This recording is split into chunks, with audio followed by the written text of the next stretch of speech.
നോമ്പ് തുറക്കുന്ന സമയത്തേക്ക് നല്ല ടേസ്റ്റി ആയിട്ടുള്ള ഒരു സ്നാക്ക് തയ്യാറാക്കി എടുത്താലോ. കുറഞ്ഞ ഓയിലേ ഇതിനാവശ്യമായിട്ട് വരുന്നുള്ളൂ കേട്ടോ, എണ്ണയിൽ മുക്കി പൊരിക്കൊന്നും വേണ്ട. അപ്പോൾ ഇതൊരു എഗ് പഫ്സിൻ്റെ ഒക്കെ ടേസ്റ്റിലാണ് വരുന്നത്. സിമ്പിളാണ് ഉണ്ടാക്കിയെടുക്കാൻ വേണ്ടിയിട്ട്. ബണ്ണ് വെച്ചിട്ടാണ് നമ്മൾ റെഡിയാക്കി എടുക്കുന്നത്. ഞാൻ ഇവിടെ 4 ചെറിയ സൈസുള്ള ബണ്ണ് എടുത്തിട്ടുണ്ട്. അതിൻ്റെ ബാക്ക് പോർഷനിൽ ഇതുപോലെ സ്ക്വയറിലൊന്ന് കട്ട് ചെയ്തിട്ട് എടുക്കുക. അടിവരെ കത്തി എത്തിക്കരുത് കേട്ടോ. ഈ ഒരു ഭാഗത്ത് ഇങ്ങനെ കട്ട് ചെയ്തെടുക്കുക. എന്നിട്ട് ആ ഭാഗം എടുത്തിട്ട് അതിൻ്റെ ഉള്ളിൽ നിന്ന് കുറച്ച് പോർഷൻ എടുക്കുക. എന്നിട്ട് വേറൊരു ബൗളിലേക്ക് മാറ്റാൻ നമുക്ക് ആവശ്യമുണ്ട് കേട്ടോ. അപ്പോൾ അത് ഞാനിത് കറക്റ്റ് ഇതേ രീതിയിലൊന്ന് കട്ട് ചെയ്തെടുക്കുന്നുണ്ട്. അതൊരു വേറെ ബൗളിലേക്ക് മാറ്റിയിട്ടുണ്ട്. അങ്ങനെ എല്ലാം ചെയ്തെടുക്കാം. 4ൻ്റെയും ചെയ്തെടുത്ത ശേഷം ഇത്രയും കിട്ടിയിട്ടുണ്ട്. ഇനി അതിലേക്ക് കുറച്ച് വെള്ളം ഒഴിച്ച് കൊടുത്തിട്ട് അതിങ്ങനെ ഒന്ന് പേസ്റ്റാക്കി എടുക്കാം. ഇനി നമുക്ക് ഇതിലേക്ക് വേണ്ടിയിട്ടുള്ള ഫില്ലിങ് റെഡിയാക്കി എടുക്കാം. ഞാനൊരു പാൻ വെച്ച് ചൂടായ ശേഷം 1 ടേബിൾ സ്പൂൺ വെളിച്ചെണ്ണ ഒഴിച്ച് കൊടുത്തിട്ടുണ്ട്. അതിലേക്ക് 1 സവാള ചേർത്ത് കൊടുത്തിട്ടുണ്ട് കേട്ടോ. അതിലേക്ക് കുറച്ച് ഉപ്പും, ആ ഒരു സവാളയിലേക്ക് ആവശ്യമായിട്ടുള്ള മാത്രം ഉപ്പ് ചേർത്താൽ മതിയെ. അതും കൂടി ചേർത്തിട്ട് നന്നായിട്ടൊന്ന് വഴറ്റിയെടുക്കാം. നമ്മൾ എഗ് പഫ്സിനൊക്കെ ഉണ്ടാക്കുന്ന സിമ്പിൾ മസാല ഉണ്ടല്ലോ, അതാണ് ഇതിനും തയ്യാറാക്കി എടുക്കുന്നത്. അപ്പോൾ എഗ് പഫ്സിൻ്റെ ഒരു ടേസ്റ്റിൽ കിട്ടുന്ന ഒരു ബണ്ണ്, അങ്ങനെ സ്റ്റഫ്ഡ് ബണ്ണായിട്ടാണ് നമ്മൾ ചെയ്തെടുക്കുന്നത്. അപ്പോൾ അതിലേക്ക് 1 ടീസ്പൂൺ ഇഞ്ചി വെളുത്തുള്ളി പേസ്റ്റ് ചേർത്ത് കൊടുക്കാം. 1 ടീസ്പൂൺ മതി കേട്ടോ. ഇത് കുറഞ്ഞ ക്വാണ്ടിറ്റിയിലേ ഉണ്ടാവുള്ളൂ. ഒരു സവാള അങ്ങനെ വഴന്ന് വരുന്ന സമയത്ത് കുറച്ചേ ഉണ്ടാവുള്ളൂ. പിന്നെ അതിലേക്കൊരു 1/4 ടീസ്പൂൺ മഞ്ഞൾപ്പൊടി, 1/4 ടീസ്പൂൺ മല്ലിപ്പൊടി, 1/4 ടീസ്പൂൺ ഗരം മസാല, 1/4 ടീസ്പൂൺ വലിയ ജീരകം പൊടിച്ചത്, 1/2 ടീസ്പൂൺ കുരുമുളക് പൊടി. ഇതെല്ലാം കൂടെ ചേർത്തിട്ട് വീണ്ടും നന്നായിട്ടൊന്ന് മിക്സ് ചെയ്തെടുക്കുക. ഇത്രയും മസാലപ്പൊടികളാണ് നമ്മൾ ഇതിലേക്ക് ചേർത്ത് കൊടുക്കുന്നുള്ളൂ. നന്നായിട്ട് അതിൻ്റെ ഒരു പച്ചമണം മാറുന്ന വരെ ഒന്ന് വഴറ്റിയെടുത്ത ശേഷം അതിലേക്ക് ഒരു 2 തണ്ട് കറിവേപ്പില ചെറുതായിട്ട് ഇതുപോലെ കൈവച്ചിട്ട് പിച്ചിട്ട് അതും ഇട്ട് കൊടുക്കുന്നുണ്ട്. പിന്നെ കുറച്ച് വെള്ളം ചേർത്ത് കൊടുക്കുക. ആ ഒരു സവാളയൊക്കെ നന്നായിട്ടൊന്ന് സോഫ്റ്റായിട്ട് കിട്ടാൻ വേണ്ടിയിട്ടാണ്. കുറച്ച് വെള്ളം ചേർത്തിട്ട് ആ വെള്ളം ഒന്ന് ഡ്രൈ ആക്കി എടുക്കുക.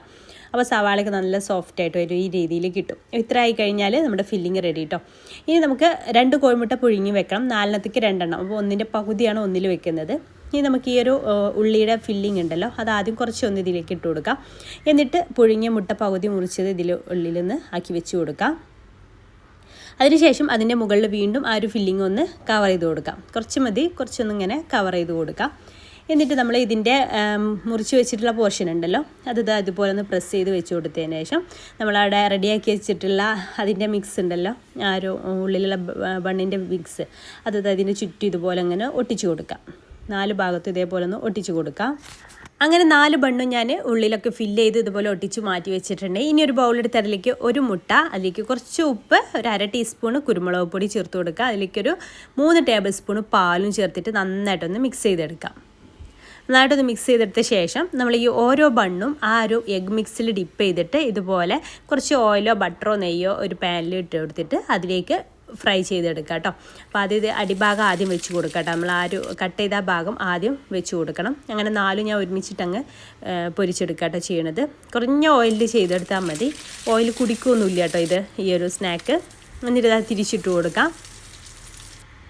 അങ്ങനെ 4 തിരിച്ചിട്ടിട്ട് ഫ്രൈ ചെയ്തെടുക്കാം. എന്നിട്ട് സൈഡ് പോർഷനിലൊക്കെ ചെയ്തെടുക്കുന്നുണ്ടെങ്കിൽ അങ്ങനെയും ചെയ്യുക. സൈഡ് പോർഷനിലൊക്കെ അതുപോലെ ഇങ്ങനെ സ്പാച്ചില 2 എണ്ണം വെച്ചിട്ട് ഇതുപോലെ ഇങ്ങനെ റൗണ്ട് ചെയ്ത് കൊടുത്താൽ മതി. അപ്പോൾ സൈഡിലും ഒന്ന് മൊരിഞ്ഞ് കിട്ടും. അപ്പോൾ ഇത്രയേ ഉള്ളൂ. സിമ്പിളാണ് ഉണ്ടാക്കിയെടുക്കാൻ വേണ്ടിയിട്ട്. നമ്മുടെ എഗ് പഫ്സിൻ്റെ ഒക്കെ ഒരു ടേസ്റ്റിലും വരും. ഉണ്ടാക്കിയെടുക്കാൻ വളരെ സിമ്പിളാണ്. ഇത് ഒരെണ്ണം 2 ആൾക്ക് കഴിക്കാൻ പാകത്തിൽ സെർവ് ചെയ്യാം കേട്ടോ. അങ്ങനെ പകുതി കട്ട് ചെയ്ത് വെച്ചാൽ.